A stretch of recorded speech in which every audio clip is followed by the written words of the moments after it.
Oh, wow. Thanks, guys. That's awesome.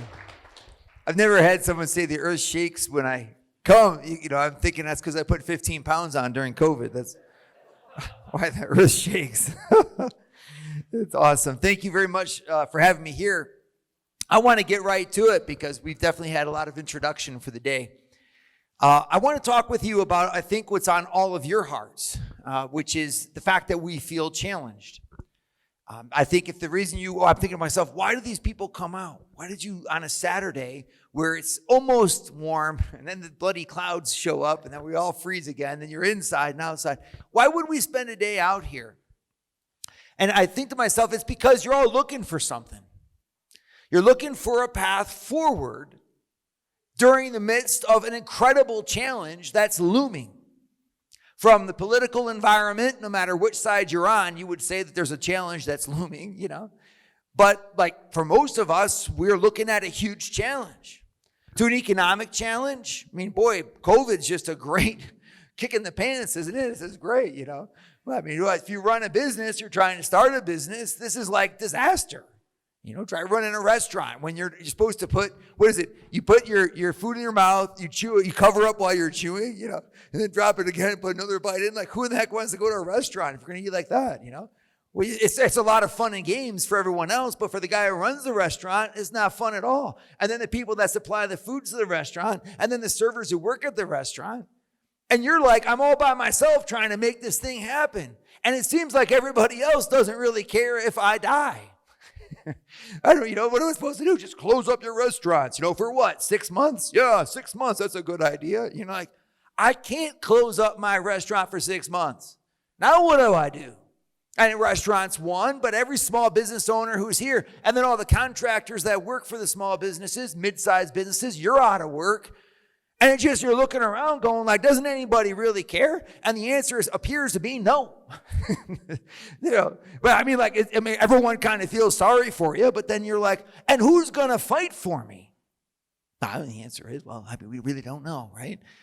And they put that challenge on, then you've got the kids at home and they're going crazy, which means that, of course, your wives are going crazy because the kids are going crazy, wife's going crazy, you're going crazy. I mean, it's like, and we're just looking around there. It seems like the world's going crazy. People going around the streets banging up businesses. I'm like, if there's one thing you should not bang up, it's business. Okay? Because business is what's feeding you.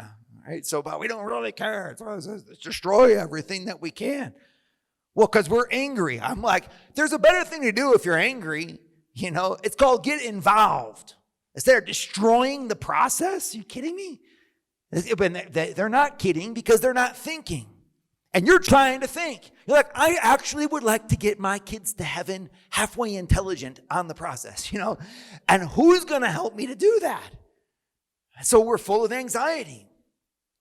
I mean, like if you're not full of anxiety, then you are at least threatened by it, or you wouldn't be here today. Because all of us are looking around going, what in the world is happening to us? And then you look at your own personal problems. You used to think you had personal problems. Then you're looking at every other thing. You've been distracted from the fact that inside, you still don't know who you are. That's actually a good point, And I don't know who God is either, I kind of know who God is, but then again, haven't read the Bible, ever, because I'm Catholic, so I think somehow I don't need to, it's a weird thing. It's like, we hear that at Mass. You're like, do you go to Mass? Yes, every Sunday. That means you pick up your Bible 52 times a year. There's 365 days, y'all. It means 1 out of every 7 days you happen to hear God's word, you're starving. And then people come around with all kinds of new ideas, and they just start making stuff up about what's in the Bible, what's not in the Bible, what we're supposed to believe, what we're not supposed to believe. And then your kids are like, Dad, at school they said this, and you don't even know what to say because you don't even read the Bible yourself because, look at those problems. My gosh. And we could just keep on going through, not even talk about the relationships. There are kids that are crazy, the wife that's, of course, wonderful. But sometimes you're just like, and then that relationship's on the fritz, And so I just find myself listening to Fox News because at least they're telling me something I want to hear, It's like there's fight out there. There's a chance out there. At least they seem to want to say something, right? So we feed ourselves with that all the time. And we're more concerned with what's happening in Washington than what's happening in our living room. My friends, it's called distraction. And the more you get distracted about a challenge that you know you have to face, the worse it becomes. It's like paying your taxes, you know.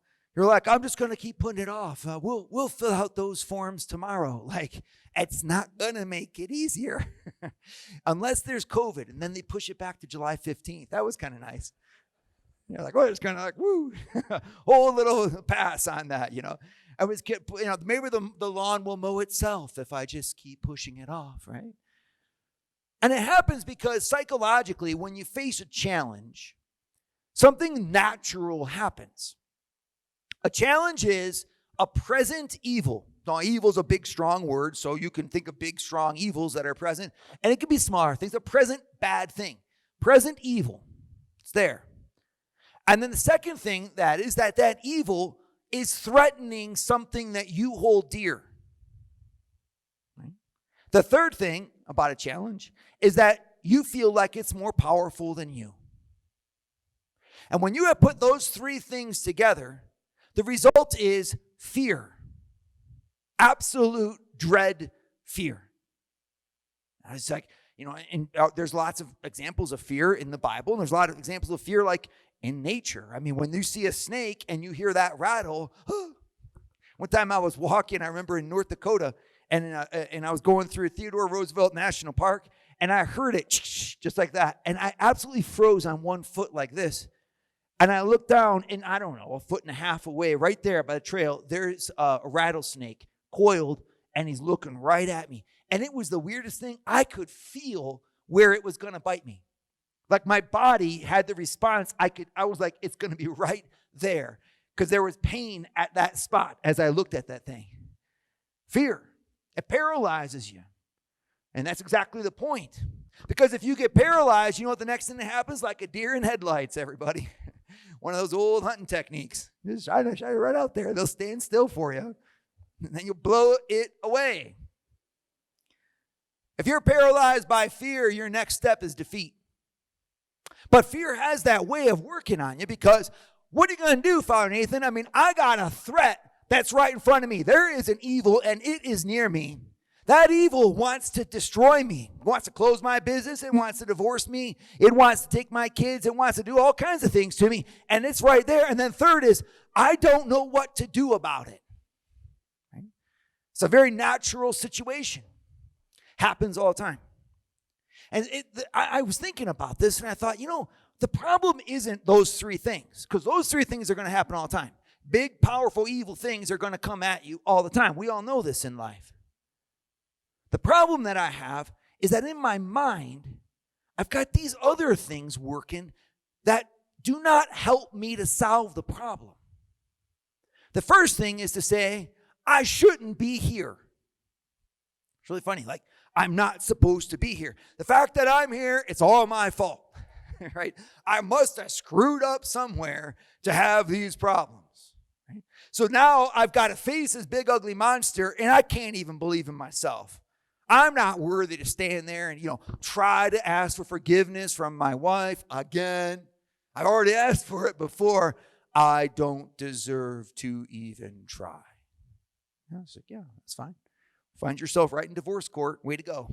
Congratulations. Well, that's what I deserve because best thing I can basically do at this point is quit just to prove to everybody that they're right because I know that I'm wrong.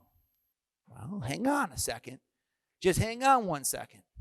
Is that really the way to go? But inside your mind it is because you're like, I shouldn't be having these problems. If our church was really awesome, we wouldn't even have to do this fight. Like, really? Wait a second.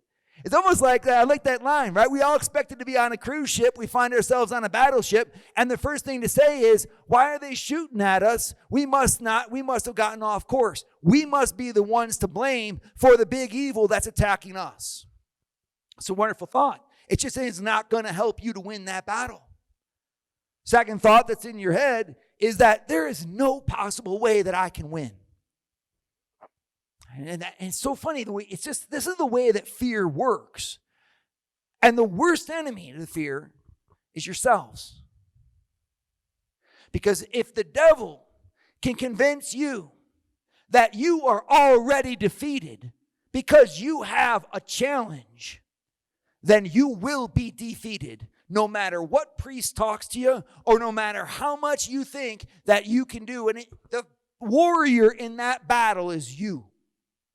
Which means the very first thing you got to do at this conference is you got to start taking care of yourself and getting out of your head every type of lie that says that somehow or other you can't do anything. Because I'm here to tell you that Jesus Christ wants you and wants to claim you for victory.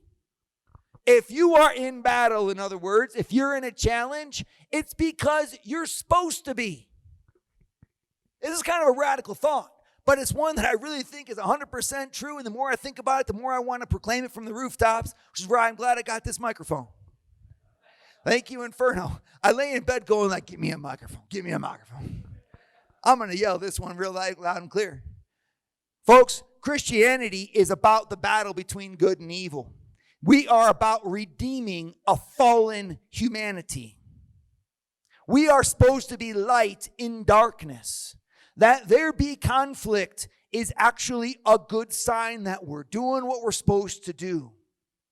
If you don't wrestle with that mind of that 13-year-old daughter of yours who just doesn't want to talk and doesn't know why she doesn't want to talk, and you just give up at that moment, you failed as a father.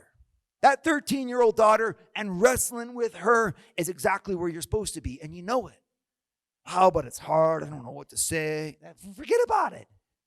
You know, say, it reminds me like I spent 5 years in France, and the French are diplomats, right? So they have this way of speaking that when they want to say that you shouldn't do something, they don't want to say you shouldn't do it. So they just say, ça c'est difficile.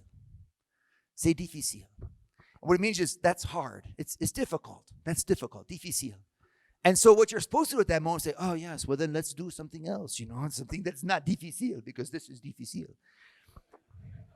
And I didn't really understand that. So I was in France, and I'd be like, hey, let's do this. And they'd be like, ça serait difficile. And I'm just like, and I really don't care. Like, if it's going to be hard, that's what we're here for. We're from Ohio, and that's what we do, And they're just like, no, ça serait difficile. They never say no. They just say it's going to be hard. It's a weird thing getting our minds. But sometimes we have that same way in our brain. And I'm here to say, the Christian is made to bring peace where there is war, love where there is hatred, light where there is darkness, faith where there is doubt, pardon where there is injury, joy where there is sadness. And that means we're going into that battle because we're called to. And so I guess what I'm trying to do is dispel that first lie that says the problem is that we have problems. I love to say this over and over again. Having problems is not a problem. Having problems with having problems, that's the problem. Makes sense, right? In fact, I happen to think that God equips us for those challenges with an invitation to holiness. When I rise to meet the challenge in front of me, I rise there by the strength of Jesus Christ and by his strength only, which means I must decrease and he must increase. I cannot handle that big enemy that's in front of me. My friends, that's the point. That's the point. You cannot handle that big enemy that's in front of you. But God can. Every big, ugly enemy that's facing our country, every big, ugly enemy that's inside of your soul, every big, ugly enemy that's out there in your business and in your society and on your streets and in your news and in your school systems and everything that you find yourself challenged with has been overcome and overthrown by the King of Kings, who is Jesus Christ our Lord. And standing firm in that faith and in that light, I have to take it to the enemy and stop playing like a coward, hiding underneath stones, running into caves, hoping that somehow someone else is going to wrestle with that 13-year-old daughter. Because that's really, you're like, I have no idea what's going on here, I don't know, but you better stay in that battle, right? I'm not going to stop it right there. Wrestle with that marriage. Your number one goal in life is to get your spouse to heaven. Where is she? Does she know that? Does she know that she's your number one priority? Really cool question is just to go home and ask her. That's a fun one, you know. Instead of saying you're my number one, ask her. Just say, do you think that you're number one in my life? Because it'll give her a great opportunity. I bet that's just a great wide open door there. Because if she can say that she doesn't feel that way, well, you're halfway to victory, right? Because you're like, well, you are. I mean, so like, what do I got to change to show you that? Like, in other words, I'm going to enter into those challenges. I'm going to face them, darn it all. Because otherwise, am I a believer in the King of Kings?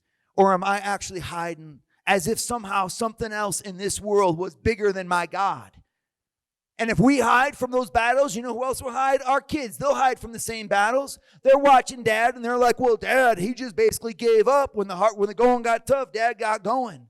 And so that's what I'm going to do too. And then we wonder, gosh, I wonder why they're doing drugs. Gosh, I wonder why they don't go to church. I wonder why they don't believe in themselves. And I want to ask you, do you believe in yourself? Okay?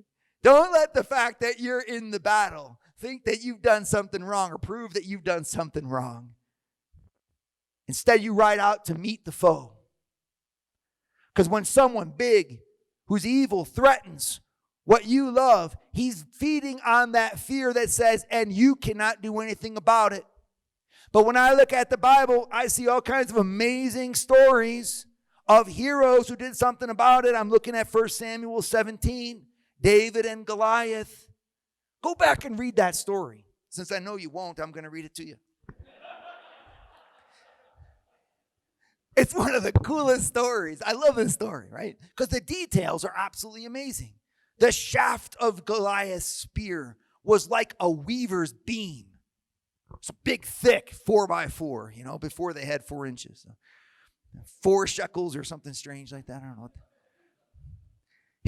He had bronze armor on his legs. He's like, I know I'll knock him behind the knees. No, he's got a bronze armor on his legs. I mean, you're dead. A javelins of bronze slung between his shoulders. Throw this thing. And it was like a weaver's beam, a 4x4 thrown at you. You're dead, you know. It's crazy. Helmet of bronze on his head. He was armed with a coat of mail. You feel this way. You're looking like your Father Nathan. They just swept the Senate and the House and the presidency, right? And then they're going to change the whole system. They're going to stack the court. And then after they do that, you know, it's like, we're going to change it. We're going to lock it down. Then we're going to gerrymander all the county districts so that the Springs can't vote for Trump again. You know, you're like, oh no, you know, look at that. We're dead. And then you got everybody on the news being like, you're basically dead. Yeah, Hannity's up there going like, if we lose this election, then you're basically all dead. You know, I mean, Tucker Carlson's like, you're basically dead. He always looks mean. Tucker Carlson's like, you're basically dead. You know, and you just keep feeding on that, guys. You're basically dead. You know, I mean, like, when the election's happening, we're basically dead. Like, come on. The heck is that? That's not the voice of God. You're never dead. You're stronger than the world. You happen to be a Christian. And you happen to be a man, and you happen to be called by God to stand like a Christian man in the presence of evil and fight it. Darn it all. How do you think this country got to be where we are today? By a bunch of people who said, oh my gosh, we don't know what we're going to do, you know. Let's just go back to Europe. No. I said we're going to find a way. And out of nothing, they built the greatest country in the history of the world. My humble opinion. I might be wrong. It's my opinion. Maybe because I live here. In any case, we built a mighty fine nation out of nothing. Why? Because we solved the problems and we met the challenge. Because we were convinced that God Almighty sent us here to do just that. Why do you think that God put you in that marriage? Why do you think that God made you that dad? It was so that you fight his battle with him. Against the sin of your spouse, against the sin of your kids, against the sin of the world, stands the saint. Which is why I told you in the homily today, your battle is not, first of all, political, everybody, and it's not, first of all, economical, although those are important. Your battle is, first of all, spiritual. Because if I kneel before Christ, then I can stand before the world. If I cannot kneel before my Christ, Well, no wonder the world scares me. But when I'm like, there is one bigger than me and bigger than you, and he has sent me to meet you. Nice to meet you. I happen to be here to call you to know the one whom I know, who transcends this world and who's got it in his hands. You see, at that moment, we begin leading the conversation instead of running from it. And instead of us wondering about what the media is going to say next, we just turn it off. It's kind of cool. The media depends upon people listening to it. Isn't that kind of cool? If it really bothers you that bad, turn it off, folks. It's really kind of simple. And then what will happen when you stop having them tell you what to think? You'll start to speak. And we create our own culture and our own media and our own world that comes from God and his holy word instead of coming from fear and anxiety and pain. So I'm back to David and Goliath. I was just pointing out that, there's a lot of details in here are pretty cool. I'm probably not going to get through it because I'm out of time. It's 48. I'm supposed to finish in 2 minutes. But one kind of neat thing about David and Goliath is that when you read this, you got everybody else was afraid. It's kind of cool. So Goliath's coming down every single day challenging the people of Israel, the men of Israel, and they are all locked in fear. Every single one of them. What are we going to do? What are we going to do? He's got bronze armor on his legs. Oh my gosh. That's all they're sitting there. I think it's kind of neat because sometimes you're like, man, I feel like I'm all alone. Like everybody else just seems to be giving up. Everybody else just seems to be wanting to sell their business. So maybe I should too. Yeah, why don't we just all just give it over to the government? They're doing a great job with everything else. We'll just let them run my business for me. We look around, are we right, guys? And everyone's like, yeah, we're right. How about we just stop going to church? We don't have to anymore. The bishop said we don't have to, so we just won't even go. We don't go to church. We'll watch it on Facebook. That's what we'll do while we're eating popcorn. You didn't at first, but after another 8 months, you probably will be. I'll be on my Peloton watching Mass. Because, and then you'll be a holy one because you'll be saying, like, at least, hey, man, I'm watching Mass. And you're like, not even watching Mass. It's really hard to watch Mass on Facebook.